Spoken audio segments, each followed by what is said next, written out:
Bismillahirrahmanirrahim. Assalamualaikum warahmatullahi wabarakatuh. Saat kita berkendara di jalan raya, resiko menabrak kendaraan lain ataupun hewan pun pasti ada. Salah satu hewan yang sering tertabrak oleh pengendara adalah kucing. Khusus hewan kesayangan Nabi ini, ada mitos yang beredar di masyarakat sehingga orang-orang langsung menguburkan hewan tersebut. Lalu, mengapa kucing harus dikubur? Apa alasan sebenarnya menurut Islam dan fakta ilmiah?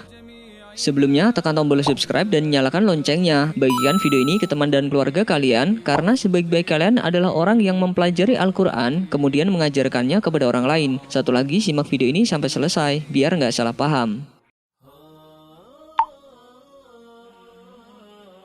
Sejak zaman dahulu, kita sering mendengar mitos tentang kucing yang beredar di masyarakat. Disebutkan bahwa siapa saja yang menabrak kucing meski tidak sengaja, maka ia akan tertimpa oleh kesialan. Ditambah lagi, orang yang menabrak akan mendapatkan kesialan, atau jika yang menabrak adalah seorang pria dan istrinya sedang hamil, maka akan berdampak buruk bagi calon anaknya. Hingga masa kini, mitos kuno tentang kesialan akibat menabrak kucing pun masih dipercaya oleh banyak orang. Banyak yang mempercayai hal tersebut tanpa mengetahui apa alasan atau fakta yang sebenarnya tentang menabrak kucing. Lantas, bagaimana Islam memandang mitos semacam ini? Sesungguhnya kucing memang merupakan hewan kesayangan Rasulullah SAW. Bahkan Rasulullah pernah berpesan kepada para sahabat bahwa kucing hendaknya disayangi seperti menyayangi keluarga sendiri, sebab Allah akan memberikan pahala apabila umat Islam menyayangi dan memelihara kucing.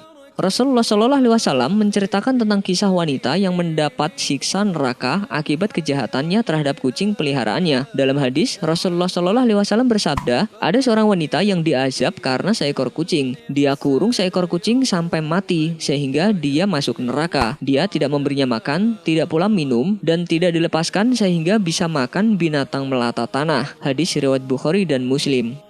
Terlebih lagi, kucing bukanlah hewan yang dibolehkan untuk dibunuh jika mengganggu. Pasalnya, dalam Islam ada beberapa hewan yang boleh dibunuh jika hewan itu mengganggu atau mengancam keselamatan kita. Sebagaimana Rasulullah SAW bersabda dalam sebuah hadis berikut ini. 5 hewan yang semuanya jahat atau mengganggu boleh dibunuh walau di tanah suci. Burung gagak, burung hering, anjing yang suka melukai, kalajengking, dan tikus. Hadis riwayat Muslim. Maka dari itu, hewan yang tidak mengganggu seperti kucing sesungguhnya tidak boleh untuk dibunuh. Lalu bagaimana dengan hukum menabrak kucing karena tidak sengaja? Rupanya, apabila menabrak kucing disebabkan oleh ketidaksengajaan, maka sang penabrak tidak akan menanggung resiko apapun, kecuali jika hewan itu milik orang lain, maka dia menanggung ganti rugi ke pemiliknya. Sebagaimana Allah berfirman dalam surat Al-Ahzab, tidak ada dosa bagimu untuk perbuatan yang kamu tidak sengaja, tetapi yang ada dosa apa yang disengaja oleh hatimu. Quran Surat Al-Ahzab ayat 5. Maka dari itu, tugas kita yang secara tidak sengaja menabrak kucing hingga mati adalah menguburnya, agar bangkai kucing ini tidak mengganggu orang lain. Islam juga menyebut kegiatan menyingkirkan gangguan dari jalan termasuk husnul khuluq atau amal baik. Dari Abu Hurairah radhiyallahu anhu, Nabi SAW bersabda, ditampakkan kepadaku amalan seluruh umatku, yang baik maupun yang buruk. Aku melihat di antara amal baik mereka, menyingkirkan sesuatu yang mengganggu dari jalan. Hadis riwayat Ahmad dan Muslim. Di samping itu, kita memang dianjurkan mengubur bangkai kucing. Pasalnya, jika dibiarkan begitu saja di jalan raya atau dibuang ke sungai, maka akan berbahaya. Seperti yang diungkapkan oleh dokter hewan Abraham Shah yang dikutip dari faktabanten.co.id. Jika bangkai kucing atau hewan lain seperti tikus dibiarkan begitu saja atau dibuang, maka bisa menyebabkan penyakit toksoplasma pada manusia. Menurut Abraham, toksoplasma menular pada sebagian besar mamalia termasuk manusia dan beberapa jenis burung. Kucing dan tikus menularkan tokso melalui kotorannya dan bangkai yang dibuang warga di jalan, sungai, atau parit. Karena itu sebaiknya hewan mati harus segera dikubur. Wallahu a'lam bishawab. Wassalamualaikum warahmatullahi wabarakatuh. Sebelum beranjak dari video ini, mungkin video sebelumnya juga menarik untuk dilihat nih. Ternyata tanda-tanda jodoh dari Allah dapat diketahui dan kita rasakan. Sebagai muslim tentu bukan hal yang asing lagi mendengar nama Nabi Adam alaihissalam. Dalam ajaran Islam disebutkan bahwa manusia pertama yang diciptakan dan diturunkan ke bumi adalah Nabi Adam alaihissalam. Sebelum diturunkan ke bumi, Nabi Adam alaihissalam sekian lama tinggal di surga. Meskipun bersama malaikat, Nabi Adam alaihissalam merasa kesepian. Dengan kehendak Allah Subhanahu wa taala, Nabi Adam alaihissalam mendapat seorang pendamping atau istri di dalam surga, yaitu Hawa.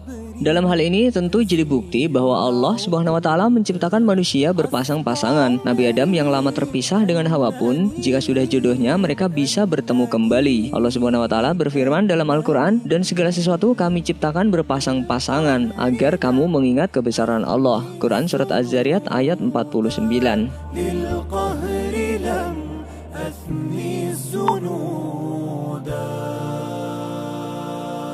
Jodoh adalah salah satu rahasia ilahi. Tak ada yang tahu siapa, kapan, di mana, dan bagaimana setiap manusia menemui jodohnya. Namun ternyata Allah telah memberikan dalam tanda kutip bocoran ciri-ciri siapa jodoh kita kelak. Yang pertama yaitu kita merasakan tentram, seperti yang tertera dalam Al-Quran. Dan di antara tanda-tanda kekuasaannya ialah Dia menciptakan untukmu istri-istri dari jenismu sendiri, supaya kamu cenderung dan merasa tentram kepadanya. Dan dijadikannya di antaramu rasa kasih dan sayang. Sesungguhnya pada yang demikian itu benar-benar terdapat tanda-tanda bagi kaum yang berfikir. Quran surat Ar-Rum ayat 21. Lalu ciri-ciri yang kedua adalah memahami kita, seperti yang disebutkan dalam Al-Quran. Dan orang-orang yang berkata, "Ya Tuhan kami, anugerahkanlah kepada kami istri-istri kami dan keturunan kami sebagai penyenang hati kami, dan jadikanlah kami imam bagi orang-orang yang bertakwa." Quran surat Al-Furqan ayat 74. Dan tentunya ciri jodoh yang bisa kita temukan dalam Al-Quran terdapat dalam surat An-Nur ayat 26 yang isinya, wanita-wanita yang keji adalah untuk laki-laki yang keji, dan laki-laki yang keji adalah buat wanita-wanita yang keji pula, dan wanita-wanita yang baik adalah untuk laki-laki yang baik, dan laki-laki yang baik adalah untuk wanita-wanita yang baik pula. Quran surat An-Nur ayat 26. Sebuah bocoran ciri-ciri jodoh tersebut sudah jelas menjelaskan gambaran seperti apa pasangan kita kelak. Ketika penasaran akan sosok seseorang bernama jodoh, maka berdirilah di depan cermin dan lihatlah bagaimana kita menilai diri kita sendiri. Seperti itulah kiranya gambaran si jodoh kita kelak.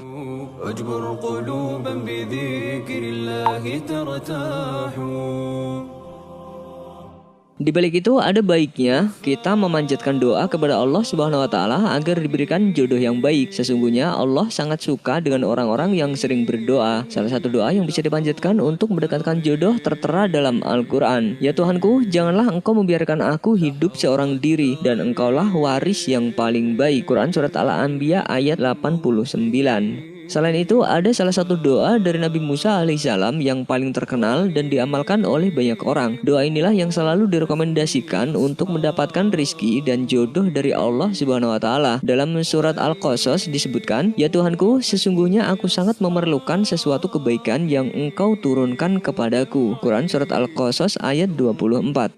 Bagi laki-laki yang sedang menanti datangnya jodoh, sangat dianjurkan untuk membaca doa yang berbunyi, "Ya Rob, berikanlah kepadaku istri yang terbaik dari sisimu, istri yang aku lamar dan nikahi, dan istri yang menjadi sahabatku dalam urusan agama, urusan dunia, dan akhirat."